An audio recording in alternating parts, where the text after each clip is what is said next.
তো স্যার ডিফেন্সে জব করি, প্লাস আচ্ছা তখন এসএসসি পরীক্ষা মানে দিয়ে পাস করলাম, তারপরে ডিফেন্সে ঢুকি স্যার। ও আচ্ছা আচ্ছা তারপরে আর পড়াশোনার মানে আগ্রহ আছে, কিন্তু আচ্ছা, এখন কি ডিফেন্সে ওইটা জব আর করেন? করি নাই স্যার, এসএসসি পর্যন্তই স্যার।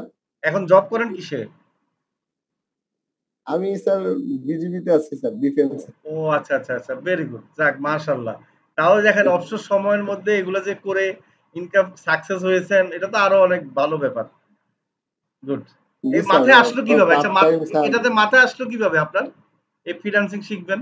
এটার এটার মূল হইলো স্যার, আমি ফেসবুকে ইউটিউবে ভিডিও দেখতাম, তো আচ্ছা আপনার আচ্ছা ভিডিও গুলা হঠাৎ করে সামনে আসে, যেটা মূল বিষয়, সত্য বিষয়। আচ্ছা আচ্ছা তখন আমি চিন্তা করলাম আপনার কথাগুলো কিন্তু স্টেট কাট, কোনো বাটপারি বা ছিটারি কোনো জি কথা না। জি জি যারা সত্যিকারের মানুষ তারা স্টেট কাট কথা বলবে। জি কারণ আমরা তো স্যার চাকরি করি, বুঝি। তো আচ্ছা আচ্ছা তাদের কিন্তু ওইরকম কোনো ইয়ে থাকবে না।